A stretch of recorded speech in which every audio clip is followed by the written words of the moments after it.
Mes amis, bien bonjour. Je vais vous parler des retraites aujourd'hui. Mais avant cela, j'aimerais vous montrer un article qui rejoint une vidéo que j'ai faite il y a 2-3 semaines sur les mots. L'utilisation des mots pour manipuler les gens, pour déguiser des réalités.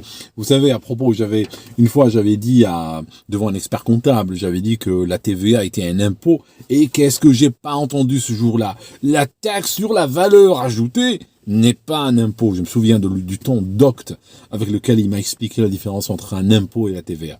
Mais bon, au fond, l'argent sort de ta poche. Il va dans leur poche. C'est tout. À partir de là, comment tu veux l'appeler? Bon, on s'en fout. Je peux te prendre 10 000 euros, et puis euro par euro, pour chaque euro, je te donne une raison différente. Et puis finalement, je peux soutenir à la fin que je t'ai rien pris du tout. Non, c'est pas vrai, je t'ai pas pris 10 000 euros. Non. Voilà. C'est de ce niveau-là. Mais alors, c'est de ce niveau à tous les niveaux, malheureusement. Je vous montre l'article avant d'aller plus loin.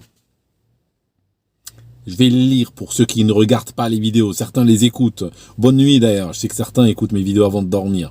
Alors, électricité. Le tarif réglementé d'EDF va bondir de 108% en février. Mais la hausse sera limitée à 15%. Vous voyez le truc?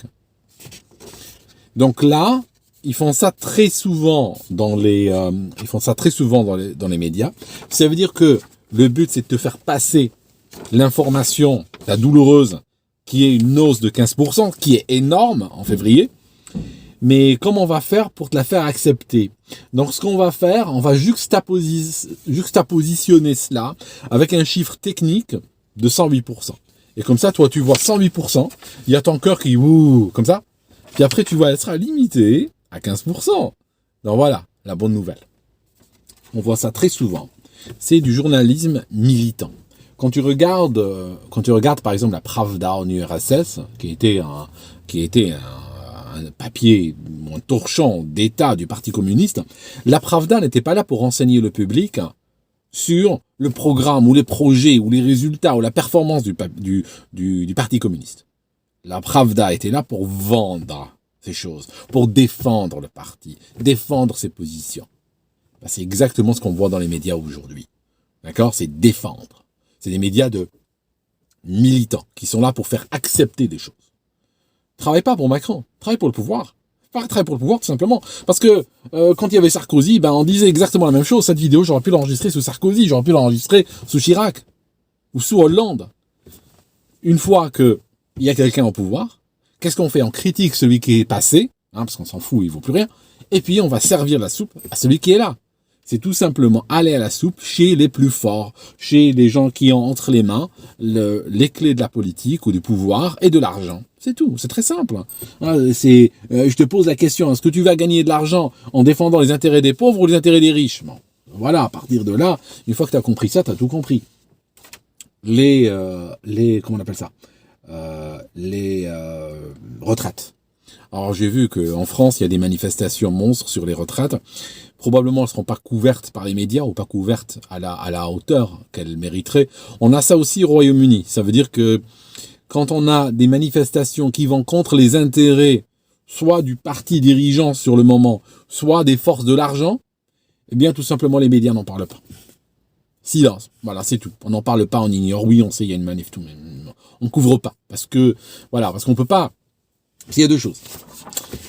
Soit on couvre en essayant de réemballer l'information et de la présenter, même de manière désespérée, comme lorsqu'on te dit faire le jardinage cause des myocardites, serrer les lacets cause des myocardites, ouvrir une bouteille d'eau cause des myocardites, ne pas dormir, trop dormir, secouer un duvet. Vous voyez ce que je veux dire?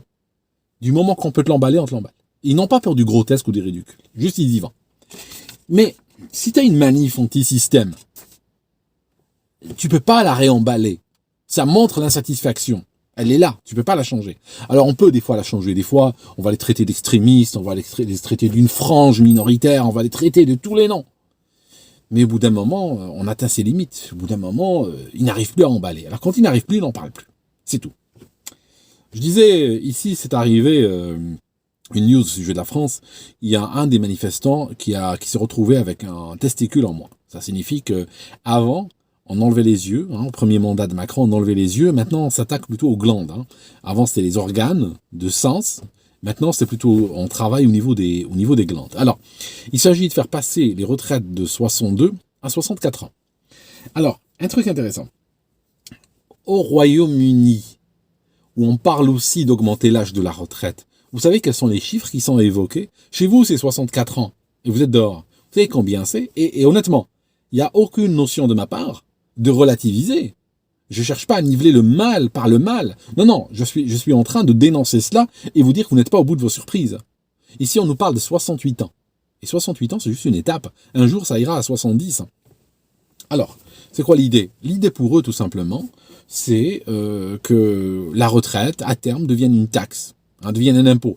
Alors, bien sûr, imaginons, faisons un peu d'anticipation. Imaginons que dans 50 ans, par exemple, que l'âge de départ à la retraite soit de, je sais pas moi, 100 ans.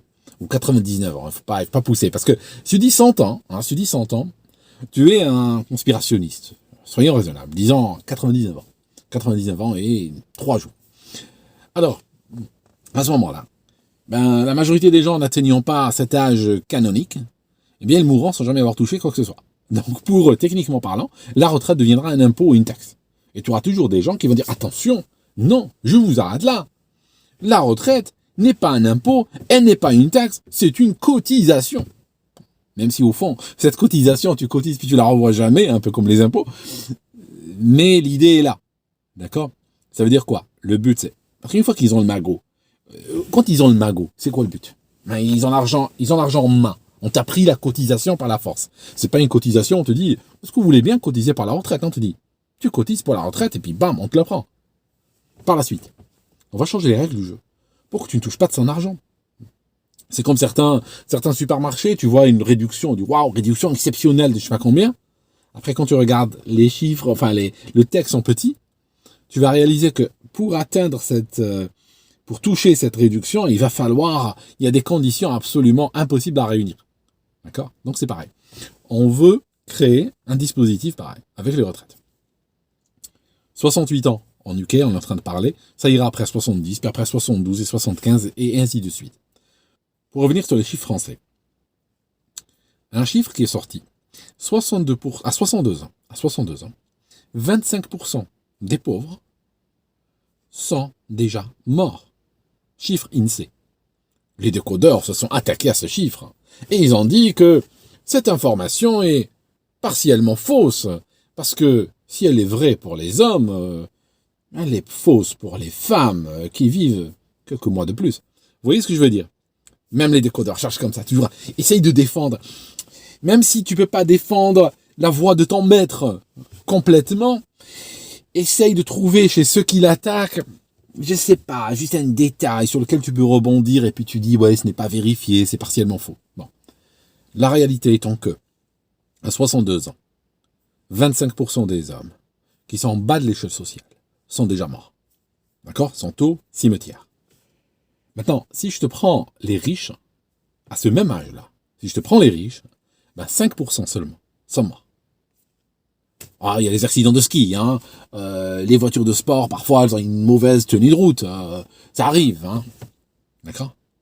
Donc, on voit que quand même, on a un système très clair. Les gens qui travaillent dans les travaux les plus essentiels à notre société, mais les moins valorisés, ces gens qui travaillent des travaux pénibles, qui dégradent leur corps année après année, qui dégradent leur santé, ils arrivent déjà à la mi-quarantaine, ils commencent déjà à glisser, ils sont déjà sur la pente descendante, réellement. Et donc, ils ont commencé à travailler très tôt, parfois ils travaillent à 14 ans, à 15 ans, et puis quand ils arrivent à 62 ans, ils sont morts, et parfois morts depuis très longtemps. Donc la retraite, eux, ils vont pas voir ça. Mais quand même, 25% sur une catégorie de gens, 25% sont morts à 62 ans, qu'est-ce qu'on peut dire du 75% restant? Ils pètent la forme? Non, pas vraiment. Les 25% restants, les 75% restants, sont dans un sale état. Ça veut dire qu'ils sont en très mauvaise santé.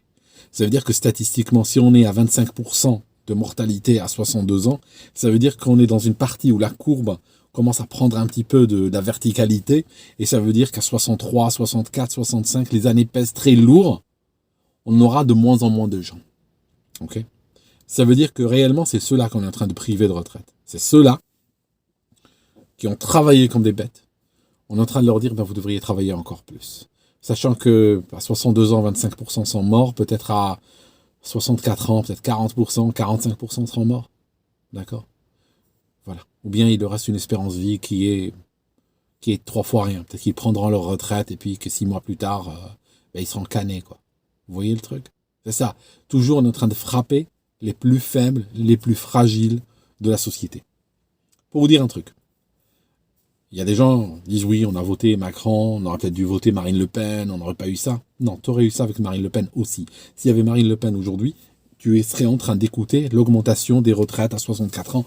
Parce que ce n'est pas décidé en France. Ce pan de souveraineté, tu ne l'as pas. Tu ne l'as plus. Ta souveraineté a été vendue il y a très longtemps. En tant que peuple, il y a deux choses. On peut faire ses choix. On peut faire ses choix. Ses choix sociétaux, ses choix de civilisation, ses orientations économiques, ses orientations sur la retraite, sur l'éducation, sur ce que vous voulez. Mais ça se fait dans un creuset.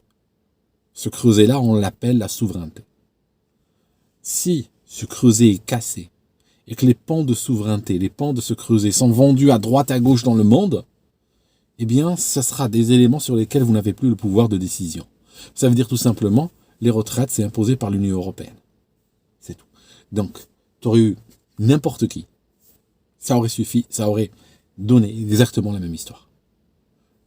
Tous ceux qui ne disent pas, on veut sortir de l'Union européenne, tout en te disant, je veux régler des problèmes qui sont en fait du ressort de l'Union européenne, sont en train de te mentir. C'est très simple. C'est très simple, parce que quand ils arriveront au pouvoir, ils verront qu'ils ont zéro marge de manœuvre, que ça vient de l'Union européenne. Maintenant, quelqu'un va me dire, ouais, mais le Royaume-Uni ne fait pas partie de l'Union européenne, alors comment ça se fait que il va aller vers 78 ans? En fait, c'est très simple. C'est que l'Union européenne représente les intérêts d'une oligarchie. Au Royaume-Uni, nous sommes dirigés par une oligarchie. Notre Premier ministre, c'est millionnaire, c'est même un milliardaire. Sa femme aussi est milliardaire. La majorité des gens qui sont aujourd'hui parlementaires au Royaume-Uni, c'est des millionnaires.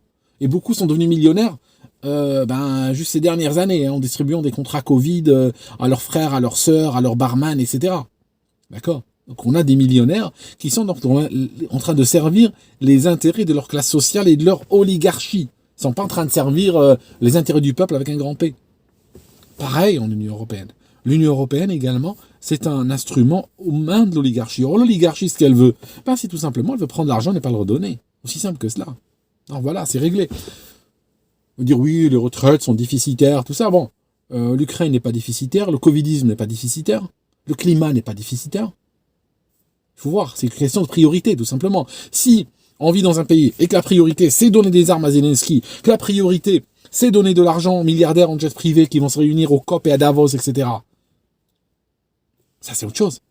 D'accord ? Il faut faire ses choix. Dans ce cas-là, c'est clair. On n'a plus l'argent pour ouvrir un dispensaire, pour tenir une école, pour payer des retraites. Ça, oui. Mais après, c'est une question de priorité. Il faut choisir, il faut faire ses choix. L'argent n'est pas illimité, effectivement. Merci, mes amis, d'avoir suivi cette vidéo jusque-là. Et on se voit dans une prochaine, promis.